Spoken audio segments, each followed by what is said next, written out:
Welcome to another episode of We Don't Die. I'm your host, Sandra Champlain, author of the international best-selling book called We Don't Die, A Skeptic's Discovery of Life After Death. And today on the show, we have two for the price of one. Yes, we have two great guests. Let me introduce you to them. Ann Albers, who was actually a guest on episode 220 of the show, is an international angel communicator, author, spiritual instructor, and modern mystic. Her passion is to teach others to tap into the power and beauty of our own souls and learn to connect with the love and wisdom of their angels. In addition to her many books and CDs, Anne publishes a popular weekly newsletter called Messages from Anne and the Angels. Her website is visionsofheaven.com. Now we also have Debbie Johnstone as our guest, and she is a world-renowned and highly sought-after animal communicator, spiritual teacher, and mystic. Debbie works with animals on an intuitive level, tuning into their energy. She is able to communicate with all species of animals, whether they are presently in physical form or in spirit form, and has found that sometimes our pets are angels in disguise. Her website is listentoanimals.com with the number 2, listentoanimals.com. Now, what do they both have in common that makes me want to interview them both today? Well, besides being friends, they're both speakers at the upcoming Afterlife symposium in Scottsdale, Arizona, which will be this coming September 2018. And on the Friday, as a special treat, the two of them are presenting at the dinner banquet. And it'll be held in the evening, and it will be called Touched by an Angel. So we want to talk about that. So I thought I'd have them on the show today and just have a few laughs, find out what they're up to. Here's some great stories of why they believe in the afterlife. So Anne and Debbie, a warm welcome to We Don't Die Radio. Thank you. Thanks. It's good to be here. Yeah, definitely good to be here. Yeah, I'm so excited, and I know there's always a risk with three of us of tripping on each other's words, but we will do the best we can. I do know there'll be some laughter. Well, thank you both for being on, and maybe Anne, we can start with you and just give us a little bit about your background, about why you're into the world of the afterlife, and then we can hear more from Debbie, and then we'll just go back and forth. Sure. I was an avionics engineer years and years ago, and I liked it, but I didn't love it. So I prayed, God, I just want to wake up happy, go to bed grateful, and earn a living helping people. And thus began a series of dreams and coincidences and spiritual teachers showing up. It's way too long to get into. And long story short, I quit engineering when I heard the voices in my head tell me it was time. I'd been praying for it. So what are you going to do? Say no when you hear turn in your resignation the next day. So I quit. And I didn't know what I was going to do next. But to make another long story short, I ended up doing readings. I was psychic in the window at a local bookstore. And I was doing angel readings and Native American medicine card readings, where I would look at the animals of all things and, read their meanings. And I'll never forget, one lady came in one day and she said, well, what do my angels have to say to me? And instead of an angel, I had a little old lady in spirit come by, and she said she wanted me to thank this young woman in front of her. She wanted me to tell her thank you for sneaking her bonbons, and all sorts of other cute little stories. And that was my first adventure speaking to folks on the other side. It just kept going. I happened at the time to be sitting in the bookstore with another incredible psychic, Cheryl Booth, who had studied in the same circles as James Van Praagh and other famous mediums. And she gave me some tips as we were going along to help me fine-tune the radar, so to speak.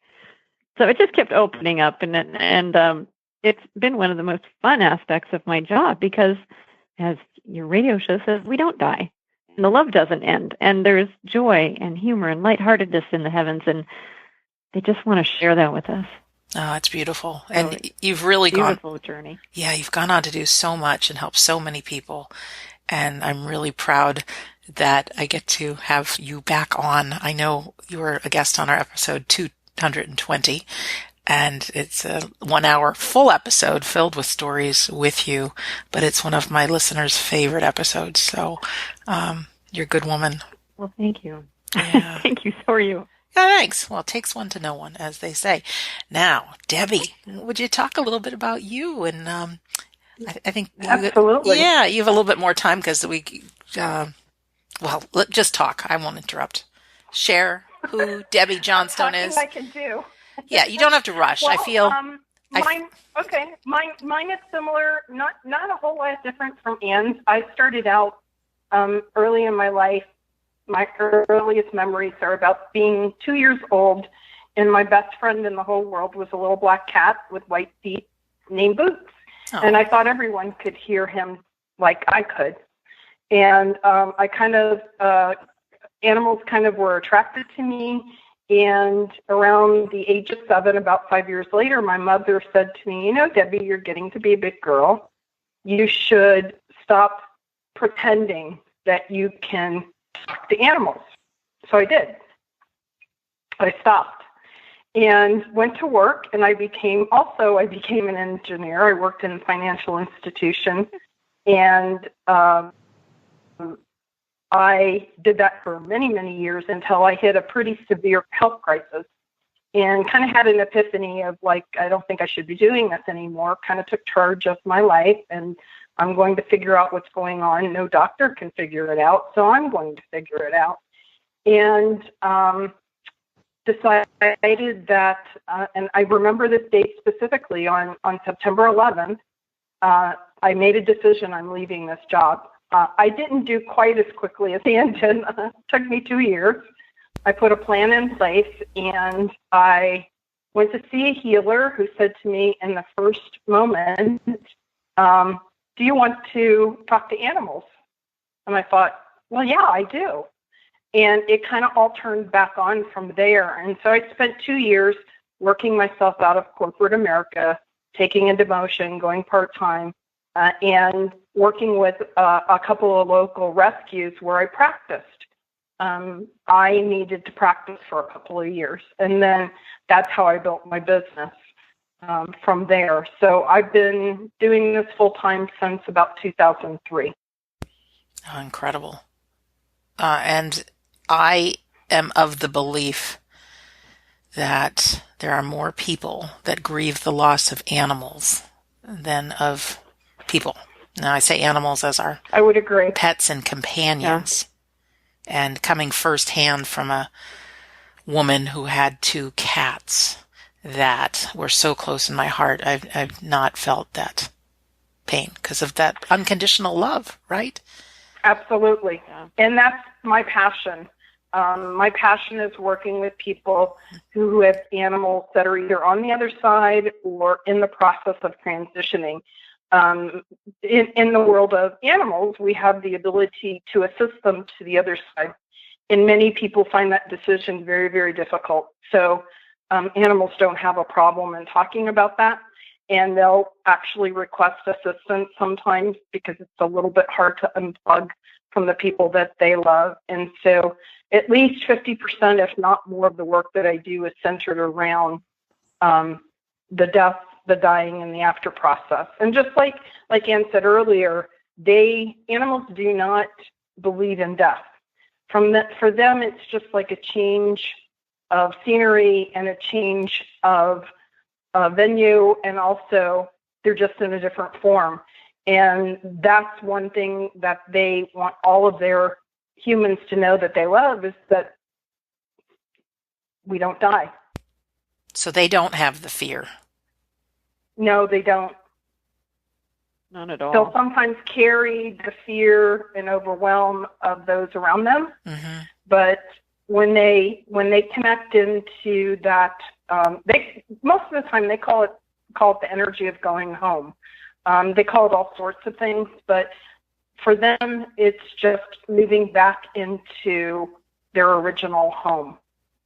And so they don't have any fear about it, but they also know, many of them don't really want to leave because they have such a great relationship, and that unconditional relationship they have with their humans. So sometimes it can be a little difficult, but all of them that cross over, and when they know that their humans are grieving the way they grieve, that big hole, they do what they can to make sure the human knows that they're still connected to them. Oh, that's beautiful. Do you have a favorite story or two of reconnecting one of our animal I would companions with say, someone? yeah, I have several, but the one that comes to mind right now is of a cat. The little cat's name was Wolf, and kind of an unusual name for a kitty. Yes, right. But he was definitely, he had some physical issues, and he had some type of very serious illness, and I can't quite remember what it was, but we did several sessions with him prior to him transitioning about what he wanted, how he wanted his medical care to take place, and, you know, if he wanted to continue going. And then at one point he decided that I've kind of had enough. I can't really take it anymore, and my body is getting weaker, and I would like assistance to move on to the other side. And we did many sessions, and he did transition, and I heard from his person after he transitioned. She said, "This has nothing to do with you, but it's very important to me to know that I was actually talking to Wolf. And so I'm going on vacation. When I come back, could you see if you can find out something that only he and I would know while I'm gone?" And so while she was gone, I connected to Wolf, and Wolf shared with me a couple of things that made no sense to me at the time, but I know enough to take everything they give me and pass it on, because you never know what's important. Right. And he showed the color pink to me, and then he said the word panther, and then he said, "I want her to feel that way again." I'm like, okay. And that's all he gave me. And when she came back into town, we connected, and I shared with her the information that he gave me. And dead silence. Then I heard crying. And I thought, okay, well, that's definitely something that she needed to hear. And then she said, "Oh, you don't understand. Before he left, I spent so much time nursing him. I would sit in a rocking chair and rock him. And I also would work, and I had my cell phone. And I would rock him and work and take care of him and work. And I changed the ringer on my cell phone to the Pink Panther tune." Oh, wow. And then she said, "And every time it rang, I would laugh and giggle, and I would hug him." And he said, "And I want you to feel that way again." Oh, that's beautiful. That one, that happened probably 12 years ago, but that's kind of what they all want us to know, is that they don't want us to grieve. They know that we will, but they want us to know that they're still with us, even though we can't see them. And that love never dies. It still is connected and exists. You know, out of the corner of my eye a couple of weeks ago, I actually saw my kitty, Millie, felt her jump up on my bed and snuggle up against me. And that's so sweet.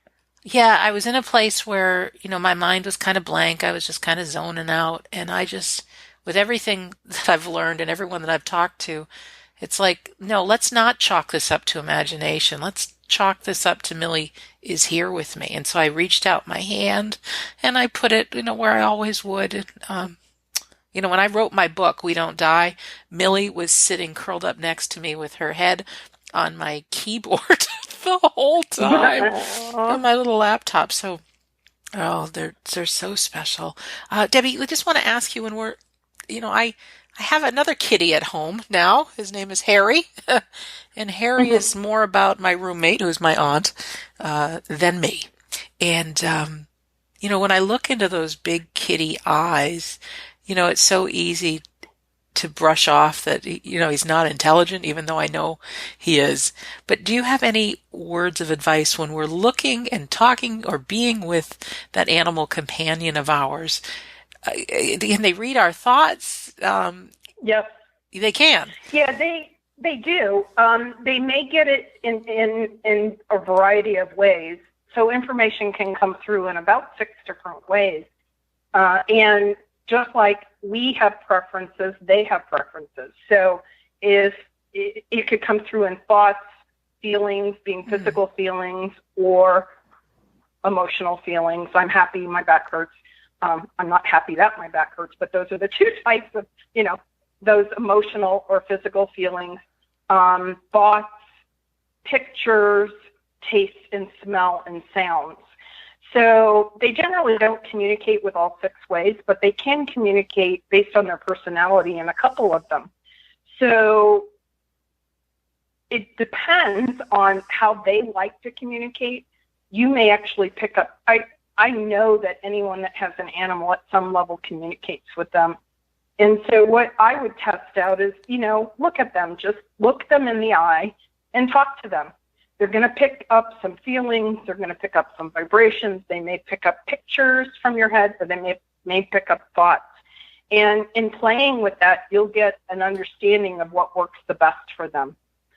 But it's definitely that you can communicate in some way, shape, or form.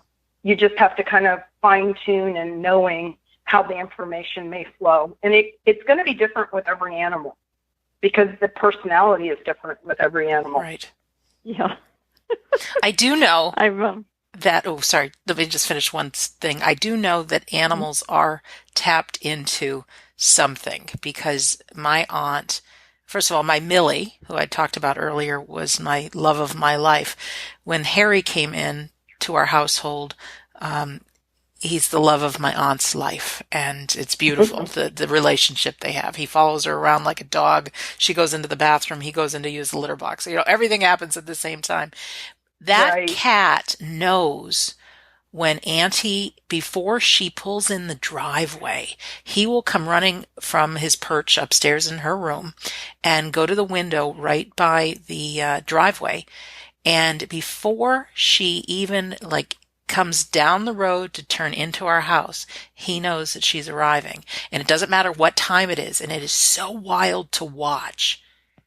It's like, how the heck does this cat know? So they're tuned into each other. He's tapped in. Yeah. He's connected.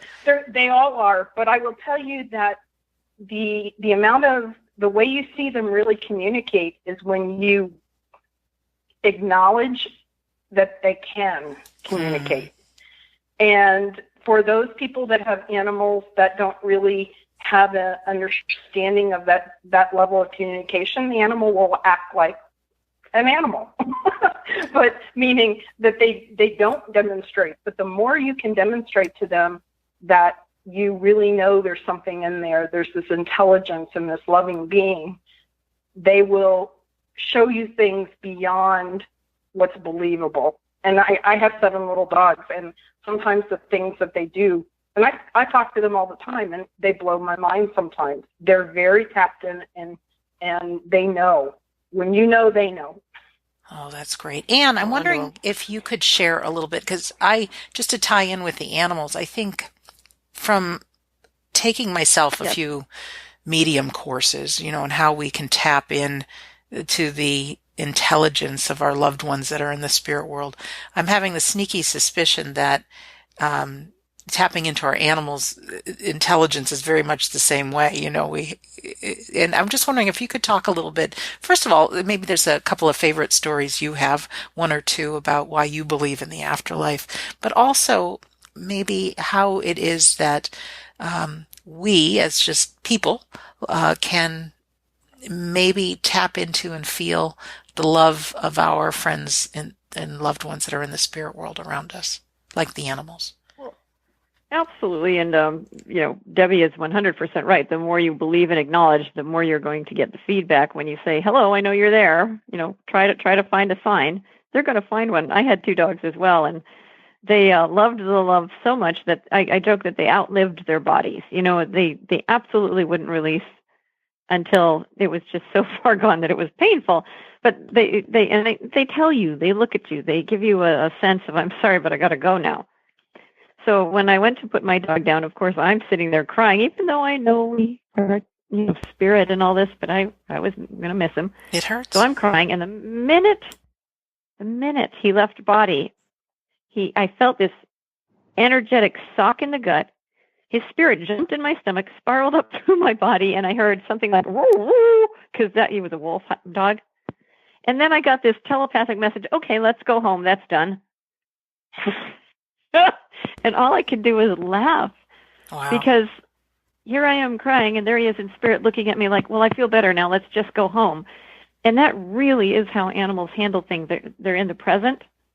They don't focus on their pain. They really have an amazing ability to focus on the love that's around rather than the pain. So we went home, and I laid down, and I felt a warmth next to me and sat there and slept for the first time in ages. Now, you can tell them that you like signs, too, because I love signs. They're fun. And the next day, I got in my car, and I said, hey, Bruno, that was his name. If you're there, give me a sign. I get cut off by a car that says Canine Taxi on the license plate. Mm-hmm. When my Labrador passed, the next day I get cut up by a car that says I love cheese, abbreviated, because she was a cheeseaholic. So it's just so funny. I went hiking. I woke up from a dream, and the two dogs are panting over me because I told them when they passed on they could go hiking again because their legs would work. I get on the hiking trail, and the first dog we run into is named Bruno. What are the odds? So like humans, they're spirits, they're souls. They're a little more pure. They don't have agendas, other than maybe to grab the chicken, or something like that. But they love to connect from the afterlife because, as Debbie said, they know they're not dead. Oh, that's great. They really know they're not dead. Yeah. Do you have a favorite person, human being story that someone has transitioned and that you were able to reunite? Well, I'll make this one short. I told it on your other show, but I needed to remove two very large mirrors from my bathrooms when I got them remodeled. They were 42 by 72 inches, and I'm a little over 5 feet. And the timing conspired that the contractors couldn't do it. So I said to my grandpa in spirit, who was a carpenter, what do you think? Okay, we can do it. And he starts showing me in my head pictures of you need 2 step ladders, you need to put a padding on the countertop. You need to wear your hiking boots because they're going to fall on your feet. You need to start on this side. And one by one, step by step, he helped me get these huge mirrors off the bathroom wall without breaking them and safely. So that's one of my favorites just because it was such a humorous cooperative effort. Sure. But I've got so many. I mean, just a couple months ago, a friend whose relative was passing in a coma asked me to check in on him. And we conference called in a few of the family members and had a phenomenal conversation with a man who was in the middle of his transition. He was just waiting for his other relatives to reach the hospital before he would let go. And he was in a joyous, expanded state, like a genie let out of the bottle, and he wasn't in his hurting body, and he was aware of everyone at a distance. And when we all got off the phone, we kind of, talked to each other and said that was really wild because we all felt as if we were with each other. And we were experiencing that sense of connection the same way he was. And it's a beautiful thing. Once you get out of your body, you're not limited to space and time in the same way we are. Think of your cell phone. Your cell phone has an ability to conference call in many, many people all at once. Once you get in spirit, you got great Wi-Fi. And you're able to connect with all your loved ones and to feel almost present with all of them at the same time. It's hard to explain, but it's a beautiful sense of not being disconnected at all. He could feel the people in the hospital room. He could sense one relative in one state in the car. He could sense another relative in another state in her home. He could sense me. And we had that same experience. It was just a phenomenal conversation. Beautiful. And he was telling us that the light was like a siren, it was pulling at him, and he was resisting it because he just wanted to stay there for his family the rest of the family to get there. And sure enough, he passed when finally the person he was waiting for came into the hospital. Isn't that interesting how that happens? It was just magical, yeah. And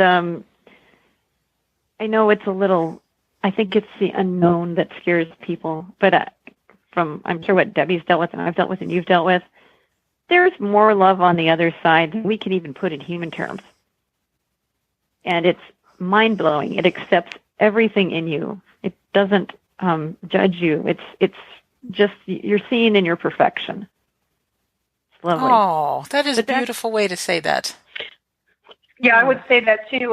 And I've experienced through connection to animals on the other side what it feels like.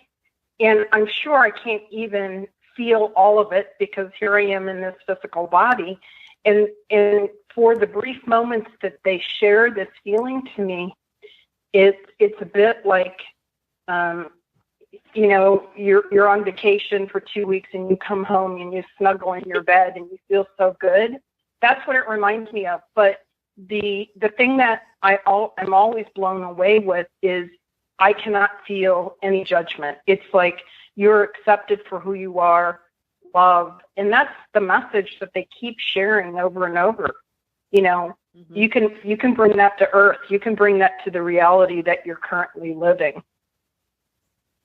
Gosh, it would be great. That's beautiful.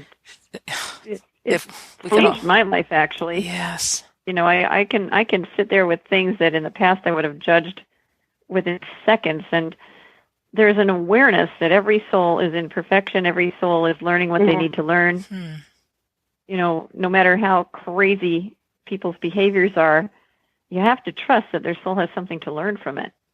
And the animals already know that. You know, it's us humans that have to learn it a little bit better. Yeah, I love that because you can, for the most part, you can tap into any animal that's in physical form right now. And I truly believe they've been my biggest teachers in my whole life. You know, these animals where they share, you know, this ability to stay out of the things that worry us and concern us. And they, even in physical form, they're able to stay detached from that pretty well, unless they're trying to help their person. And they do that often. Like, you know, mom's really worried, dad's really worried, they're not feeling well. They'll try to take it on to help them feel better. They're good. I want to ask you both a question about suffering. I spoke a couple nights ago on a webinar, and people were asking me questions, and someone had written in that they were going to ask me this question, and they didn't. And one of the questions was, what is the purpose for animals suffering?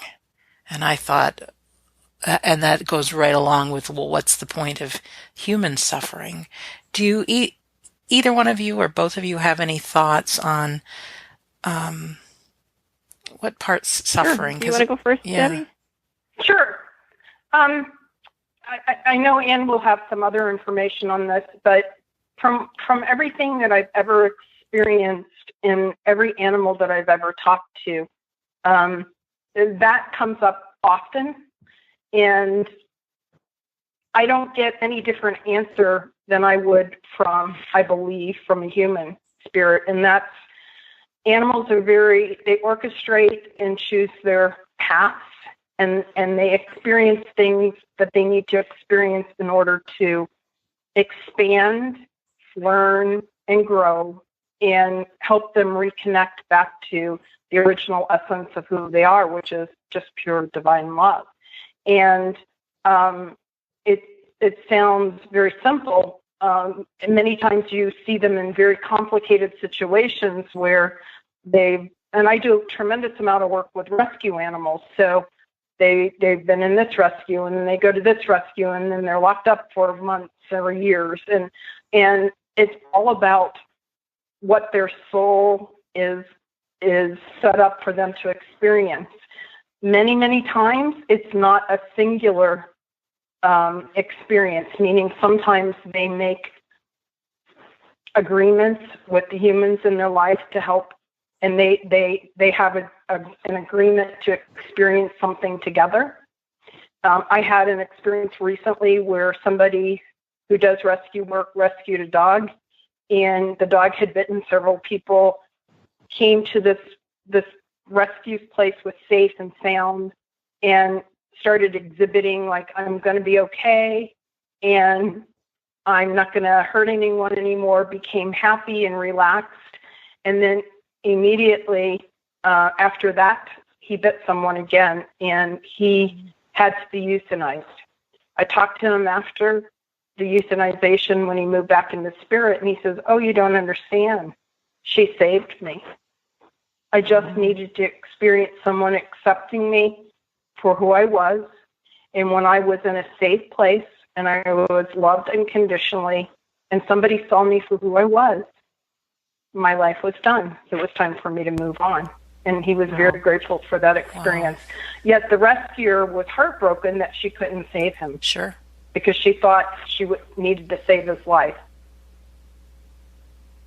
Yeah, and I can add to that too, because I had two dogs that lived, like I said, past their bodies. They had all sorts of conditions going on. One was so arthritic he could barely walk, and I had the whole house lined in pee-pee pads, and I had mats on the tile so he didn't slip, and, we just did all the workarounds.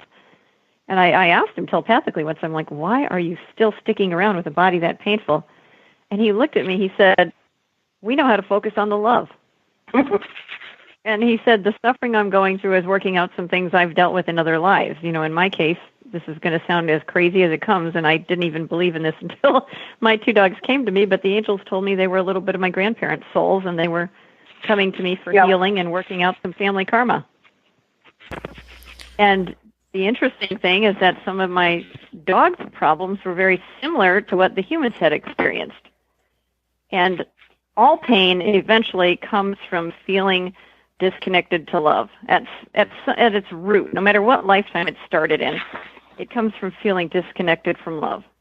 Because if we could feel that love of the source all at every moment, we'd be healthy until we chose to just leave our bodies. We'd shut our eyes and just sit out when we were done. We wouldn't have to go through disease and dysfunction and all that. But most love comes from, or most pain rather, in humans comes from trapped emotions.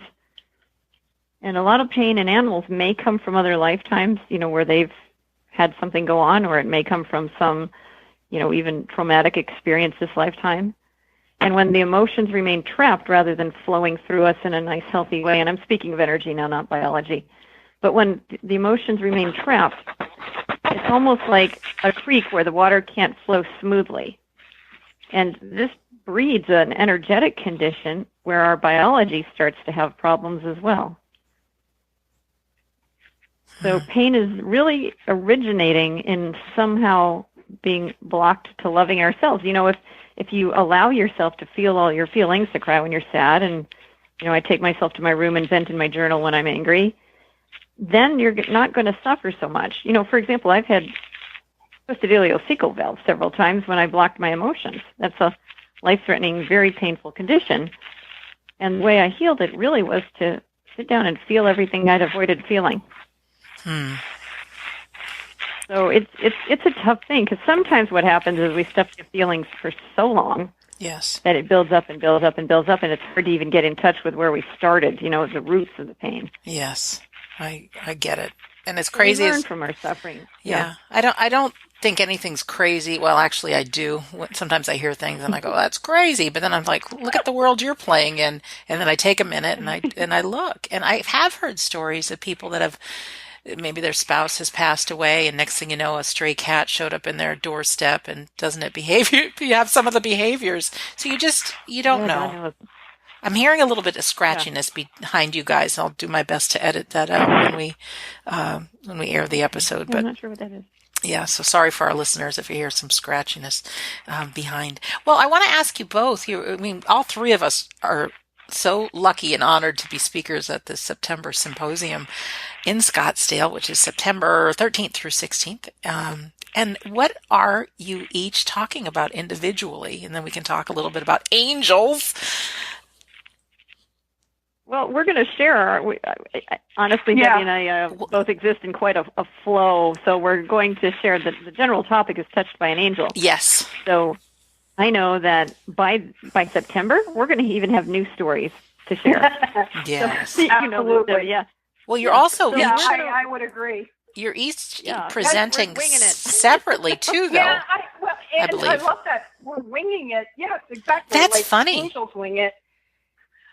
But I think it's about, we are trusting, and I know that's true. Everything you just said, I agree with, and it, everything that is supposed to be shared will come through. But I think there'll be a lot of stories that will inspire, and you can connect to, and really help folks connect to the fact that angels do really exist, whether they're, with fluffy 4 paws or, 2-footed humans, but they come and go in our lives more than we probably even recognize.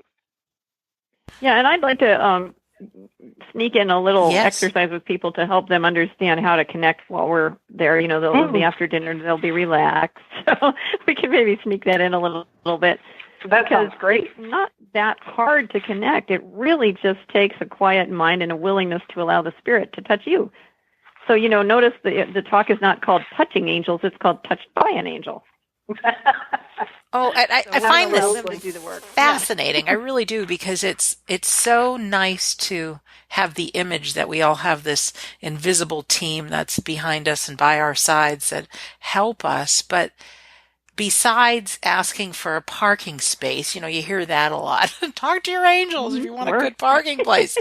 But there's not a lot of conversation that I've found out there about how do we connect with these divine souls. And are our angels different than our spirit guides? And do we have animal guides and angels? Absolutely. I would say yes. And I don't really think they're different. I'm sure, Anne, you might have a different perspective, but I think they're all the same. Animals can be your guides, animals can be angels, and angels can be animals. And sometimes they appear momentarily for a brief moment to assist you. Other times they're with you for a long time, depending upon what you're going through. And I see no separation, at least in the work that I do, and I think it's the same for Anne. There's no separation, between angels and animals and humans, and, it's all spirit. Yeah, and the angels often say the only difference between you and us is we know we're you. We know we are you. They say if you would understand the true nature of reality, you could imagine that God's love is like the ocean and we're the waves. Each one of us is part of that, sourced from it. And yet, when we look across the room, we feel separate. I have to take just a laugh break. I turned around and it's 4:44 on the clock, which means angels are with you. So anyhow. Oh, that's there we great. Go. It's too funny. And I think, helping people to recognize, because I truly believe that everybody has this ability to connect to their angels, their spirit guides, their loved ones on the other side, whether they're human or animals, and that it's really not a complicated process. And sometimes it's just not having an awareness of how they communicate and what it feels like. So I think it's really, and the process pretty much works for the same for animals, for angels, for human spirits. There are some differences in how they connect, but I think it will be very beneficial for people to go through this exercise and understand that they have this ability. They just have to practice. Kids do it instantly. Yeah. I'll never forget this little boy. He comes up to me and goes, "How do you be psychic?" He was about 9. Mm-hmm. And I said, "Shut your eyes." Because kids just do it. I said, "Shut your eyes." I said, "Okay, ask one of your spirit guides to come forward in your imagination." And he goes, "Okay." I said, "Who do you see?" He described his being. And then I asked him some test questions. I said, "Go ask him this and tell me what he answers." And he came back and he was all excited. So this kid would go around at my events and tell people, "I'm psychic and I do readings for a donation." And he was really good. So he comes running up to me one day afterwards. He goes, "Guess what? I made $10. This lady asked if she should get a divorce, and my spirit guide said, tell her she's already got one foot out the door." Oh, that's funny. Wow. So kids, they don't have any blocks that say you can't, and so they just simply use the natural antenna that we do have. Yeah, by the time we get older, man, are there some blocks. And Henry Ford's got that great quote, "If you think you can or you think you can't, you're right." So if we really think we can, and we can engage that power of our imagination, and if they're right with us, who are they? Oh, it's I love pretty it. Amazing. Yeah. So, and it's not that hard. Like Debbie said, in fact, Debbie's dog talks to me. Remember Diamond? Yes. Yes, she does. Oh, there's got to be some joke about Diamond in the roof. Roof? Sorry. No, that's okay. She's quite the energy. So, she's one of she's just a very special kind of, and she's got a sense of humor, and she's a bit cat-like in that she likes to have things the way she likes to have things, and she likes to communicate, period. Yeah, she's a trip. And I'll never forget, Debbie was watching something I was putting on, and she passed a message from Diamond, and I start heating up. And animals are also aware that they are not limited to the physical body. Oh, good one. Yeah. So if you go on a trip, for example, and you have living animals, telepathically, every day, just tune into them and tell them where you are and when you're coming home, and it calms them. They like that. That's really good to do for animals that have separation anxiety. Yes. And I'll have people say, "Well, I don't know how to do that." And, literally in like 2 minutes, I can share with them a very easy way to do it. And they start doing it, and they're like, you won't believe this, but it works. I'm like, yes, I know it does. Yes, it does. Can you give us a little hint on what that is? You said 2 minutes. I'm sorry? I said, can you give us a little hint at what that is? I said, you said 2 minutes. Yeah, it's very similar to what Anne said. For physical animals, if they're not with them, their separation anxiety, I say pull out a picture so you can really get their image in your mind's eye, and like pull that image so it becomes kind of real and alive in your mind's eye, and simply share with them, I love you, I'll be home shortly, I'm on my way. Something very clear and short, and you do it a couple of times a day. You're not alone. I'll definitely be home. But it's once you get that picture in your mind's eye and it becomes very clear, you've made the connection to them. It's that simple. Yeah. It's tuning in, really. I mean, it's just exactly. The minute you think about anything, you're actually tuning into him, her, it. Think of a lemon right now, for example, and the minute you think of that lemon, if you think of licking that lemon, I guarantee you, you're going to start puckering. Yes, right. Yep. You're tuned into it immediately. So it's not much different with tuning into spirits, quite honestly. And that's great practice, whether it's your animal at home or somebody in the spirit world. Tune into them to communicate. People often ask me, how can I communicate with my loved one? I don't have a medium around, or mediums are too expensive, or whatever that may be. And that's all nice for validation, but just to know that your loved one's spirits are around you now. Absolutely. In fact, have you read Dr. Joe Dispenza's new book, Becoming Supernatural? No. Oh, but I will now. Because it takes what we know in mysticism and it translates the scientific understandings of it. And there are exercises you can do to like squeeze and breathe all the way up the spine that have been, part of mystical traditions in Hindu and Vedic and yogic traditions for a long, long time. They're starting to prove, well, guess what? It pumps the cerebral spinal fluid up. It puts pressure on the pineal gland. That activates little crystals in your biology. I'm not talking woo-woo now. And those crystals, they are pretty sure are what become the antenna that help us tune into the non-physical realms. Wow. Will you say the name of the book again? Becoming Supernatural. Becoming Supernatural. So the third eye that has been discussed in mystical literature forever, really, they believe now is part of the pineal gland. And the Buddhist mystical traditions have believed that for centuries. So it's just exciting that science is beginning to show, that our biology is wired naturally to talk to the non-physical realms, that this is not just the jurisdiction of special people. It's something each and every person on this earth has. Look at the animals that ran inland before the tsunami years ago. How did they know? How did they know? They knew. They knew because they were attuned to the Earth's magnetic field, and that magnetic field was filled with information that said, run. I have a funny story about tuning in. Once I was going hiking, and there's a special tree my friend and I like to visit. We call it Grandfather Tree.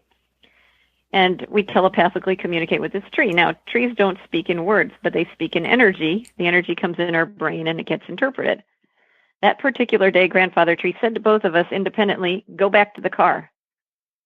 Can't we come hug you? No, go back to the car. I said, well, we're going to come hug you anyhow. Then run back to the car. It was a nice, beautiful, sunny day in northern Arizona, so we go hug the tree. And, by now, lock me away, right?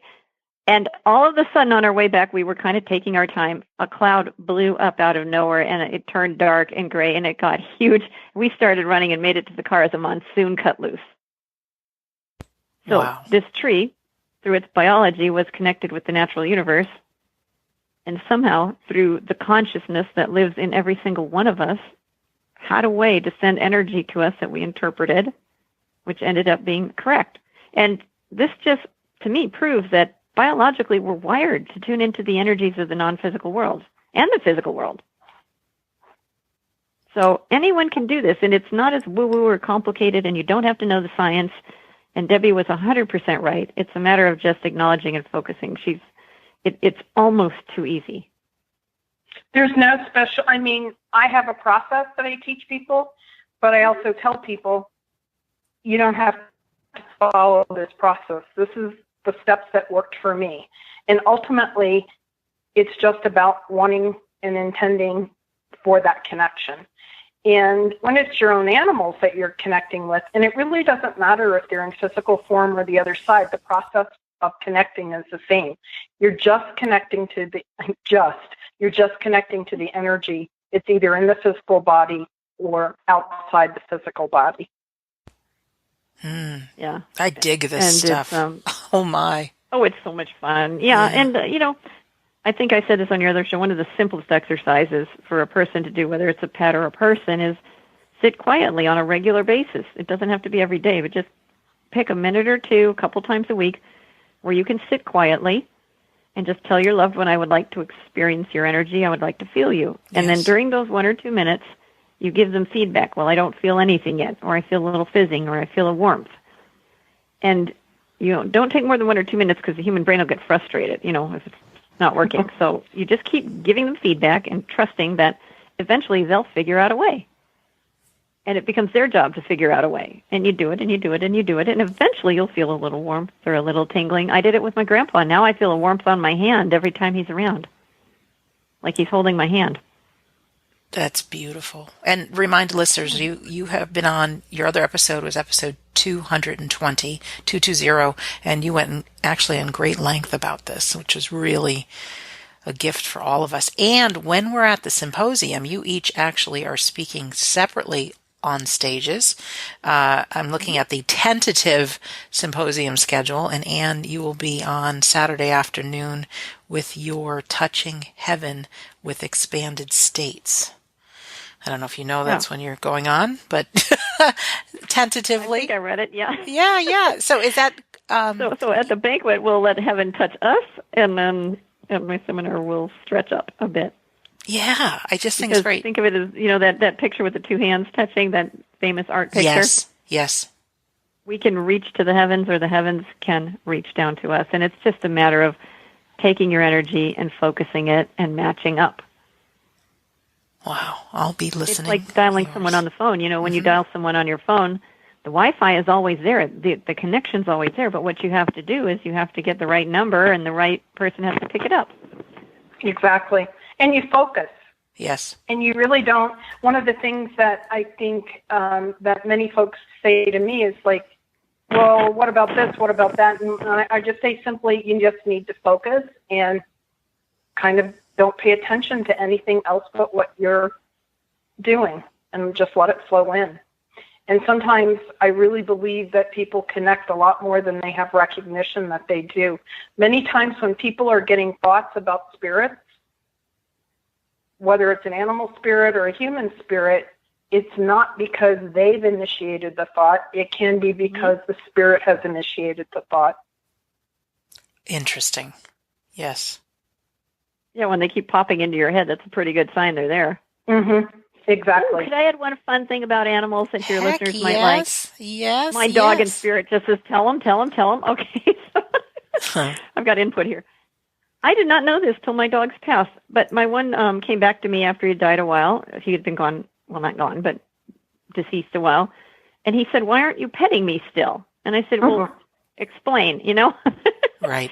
He said, when you shut your eyes and imagine petting us or feeding us or doing whatever you do, we experience it in our realm as real. I said, really? I had no idea. And then the other dog comes and says, why aren't you feeding me popcorn still? So I shut my eyes and I imagined dumping a bucket of popcorn on her, because that would have been like dog heaven. Mm-hmm. She goes wild in spirit. So whatever we think becomes a thing in some dimension. And if we think of petting our animals or kissing them or giving them treats, they tell me that becomes in their, other dimensional virtual reality very real to them. And it has gotten to the point where I almost feel tangible with it. Mm-hmm. And I've taught this to clients, and clients say, I just about feel them, and it's so comforting. I had somebody ask me recently, can you ask them how do they get to me? And the animal says, all I have to do is think of you, and I'm with you. Mm-hmm. So the creating thoughts is what creates the reality.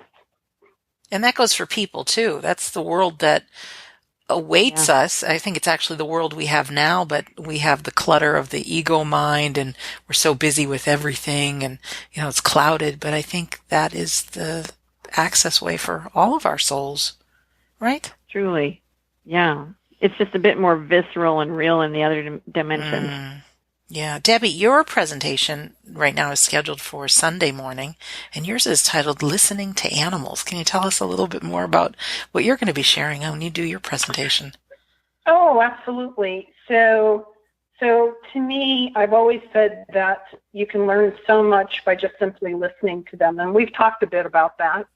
And I'm going to share, some of the ways in which we can communicate with our own animal companions, how they try to, when we're not hearing them, how they will escalate behavior in ways that we don't always like to get our attention. And we'll talk, I'm also going to do a little connection exercise probably towards the end so folks can learn to connect with their own animal companions. And I'm sure I'll have stories. Those are kind of, I feel like stories, real life stories are the way to really learn what real things is. It gives you an idea of, the things that the animals are trying to, they want us to know is through the stories. I think that's just a really great way to experience their intelligence and their beingness is through stories. Beautiful. And you've got thousands. I mean, she's got amazing stories. That's incredible. Now, unfortunately, not everyone listening right now is going to be able to join us at the symposium, but I always think and request that even if you can't, check out the website afterlifesymposium.org, because each speaker that will be there has a biography, links to their websites, to their books, what they're up to. And I know many years ago when I started on my afterlife research journey that I had no idea that there are people on this planet doing what they're doing with science, with mediums, with medicine, with the mystical, with just this whole world. And so while you might be listening going, oh, I wish I could be there, and you can't, still, I invite you to go to both ladies' websites and to go to afterlifesymposium.org. I meant to say .com before. It's afterlifesymposium.org just to see who will be there. Would you ladies each talk about your websites and what kind of things people could find on them and share with us the web links? Sure. You want to go first, Debbie? Sure. Thanks, Ann. So I have two. I have my animal communication website, which is listentoanimals.com. Listen, the number 2, animals, plural.com. That will have many client stories about things that people have experienced in the client's own words. And it'll share with you how to connect with me for a session and how I can assist you, from anything from, litter box problems to animal that's not feeling really well, or, talking to your animal about life and death or a medical condition. The other website is relatively new, 818lightworks.com. And I received beautiful patterns of light that I transmit into pictures that I use for healing. And I think there's about 90 of them. I started receiving them back in 2009. And they're just patterns of light that assist in healing and helping people and animals feel better. I'm interested to look at that. And you don't need to have someone's animal with you. You can talk to somebody on the other side of the world, right? No, and I do. I forgot about that. So generally what I will ask to ensure that I get a connection to the right animal, I'll ask for a photo. I either do, I do mostly phone sessions, and the person I tell people I'm their translator. I don't translate French or German or Spanish. I translate cat, dog, or horse, basically. That's so funny. So I use photos. Or for folks that I have known me for a while, a lot of people will do email transcripts. They'll say, can you check on my animal every day around such and such a time because I'm going out of town, and I'll send them an email. So yeah, I don't need to be in person. In fact, I really kind of believe that being away from an animal when I'm communicating gives me strength because I don't pick up on the physical cues. Mm-hmm. So even when I talk to animals in person, I will have my eyes closed because I don't want to rely on the physical information by seeing them do certain things. Makes sense. Well, thank you for that. Beautiful. Anne, would you tell us about your site and what people can find there? Sure, and I just have to vouch for the light codes that Debbie put up, those beautiful images that transmit energy, because sometimes after I've had a long day, I'll go to her site and just look at a few of those images and feel the energy coming off them, and they're just beautiful. So highly recommend that. They're easy to look at, and they do tend to, it's like a tune-up for your energy field. Okay. On my site is in the process of getting upgraded now. So if you go to it, maybe you want to go back in a week or so and it'll have some of the kinks ironed out. But it's www.visionsofheaven.com. And I have a weekly messages from Anne and the Angels where I channel the angels. And then I include a section about how I'm using their wisdom in my life with some usually 3 or 4 tips as to how to very easily apply their wisdom to your life. And I'm going to, when I get this all straightened up here, have all the previous blog entries. So if people want to search a topic like self-love or the afterlife, they can get on there and do that. And then I've got products and programs and you name it. So it's just a place where people can go tune in. Your newsletter is one of my must-reads for the week. I have a lot of things to do and a lot to read, but I love the fact that you give this is what we're talking about, and here's 3 steps that you can implement immediately. That's one of my favorite things ever. Thank you. Yeah, it's so well, we need practical. Helpful. Well, we do. It's nice to have books to read on this subject. I know I hear from the listeners, it's always, if I go a while without airing an episode, people are knocking at my door. When's the next one coming?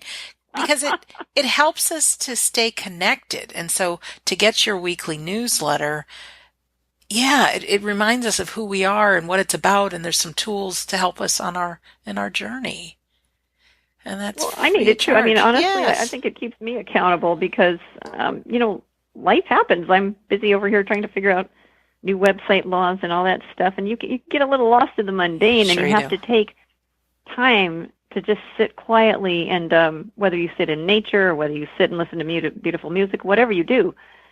But that commitment to taking time just in silence at times or in peace helps your connection with your loved ones exponentially. You don't have to meditate. You just have to take time where you connect to yourself. And if people did that more regularly, then the connection, or if they can, even if it's a few minutes, I just spend a few minutes on the patio in the mornings, enjoying the birds and everything. And that really makes a difference.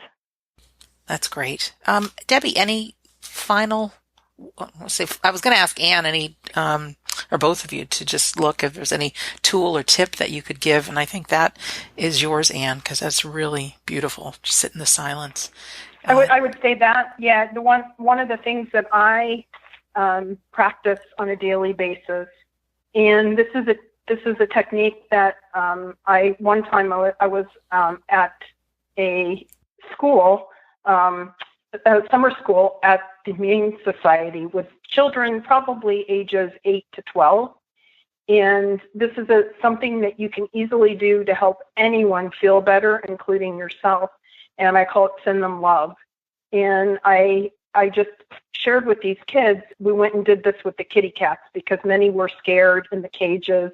And so we walked around and they would put their hand up and envision, kind of think about something that makes you happy and makes you feel loved, and allow that energy to kind of move from your heart down your arm, out the palm of your hand. And that's all I said to them.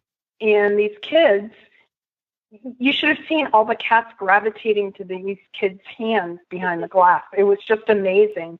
And you could just feel the energy kind of becoming happier. And so you can do that for yourself. You can do it for your loved ones. If there's somebody in your home that's not feeling well, send them love. But the key is to, think about something you love first, get that feeling in your heart, and then just send it to whoever you feel like you would like to send it. Or you could send it to yourself, allow it to kind of bloom in your heart center, and just sit in that space, very similar to what Ann was saying. But if you have an animal not feeling well, that's a perfect way to help them feel better, is send them love. I love it, and I love you both. And I'm so grateful that we had this hour to talk. I can't wait to give you each a big hug in September when we see each other. And thank you both be fun. for being guests today and doing this together. It was a pleasure. Fun. Yeah, really great. Thank you. You're really. welcome. It's a beautiful message. You're welcome. And for our listener, I want to thank you for spending this hour with us. You have been listening to Ann Albers, my friend, and my new friend, Debbie Johnstone. Ann's website again is visionsofheaven.com, and Debbie has two, listentoanimals.com with the number 2, and 818lightworks.com. They, along with myself, are going to be speaking at this Afterlife Symposium, afterlifesymposium.org. It's still in the early bird pricing, assuming you're listening in May or beginning of June, and it's not very expensive to attend, I don't think. I mean, I know there's a cost in air travel and hotels and things, but we really tried to make it reasonable. And once you do book your spot, there's a place where you can, it says, do you want to add on a banquet? And the banquet for Friday night is called Touched by an Angel. And the Saturday night banquet is going to be extraordinary too, with host George Noory from Coast to Coast AM. So there's great things to do in the evening. And if you are someone like myself who tends to travel alone to these things, just know that it's a place where you can meet like-minded folks. You will meet like-minded folks. Mm-hmm. You will end up walking out of there with some best friends that you can share these deep conversations with. And you don't really go to anything alone because you meet new friends. Never. So fast. So afterlifesymposium.org to find out more. And as always, our home base for this show is WeDon'tDieRadio.com, where now you can find 258 quality hours of commercial-free interviews with wonderful people talking about the reality of the afterlife, some help through grief, because we know it's tough when a loved one leaves us in the flesh, and really how to have a powerful life while we're here. So we all are out to make a difference in your life. The little pop-up screen comes up that says join our Insiders Club. And what that is you get a free read of my book, We Don't Die, even though it just says few chapters. The whole book's there. I have a very healing audio called How to Survive Grief. And then I did I have a PDF file called it's called, let me start over, deep breath, Sandra's 19 Reasons to Believe in the Afterlife. So I've got a bunch. And if you read that and you're not open for afterlife, you got to read it again. Well, I think you would be. So I want to thank you for taking the time to listen today. And in closing, again, my name is Sandra Champlain, and I've been your host on We Don't Die Radio. And I do believe that life is an education for the soul, and that your life here on earth is important. So from the lovely Anne, I'm really left with sitting in the silence, taking that time for ourselves to sit in the silence. And then from Debbie, send them love. Just draw up an image and a feeling of love and let it flow out your fingertips to someone or one of our animal companions. So I want to thank you for listening, and we'll see you soon.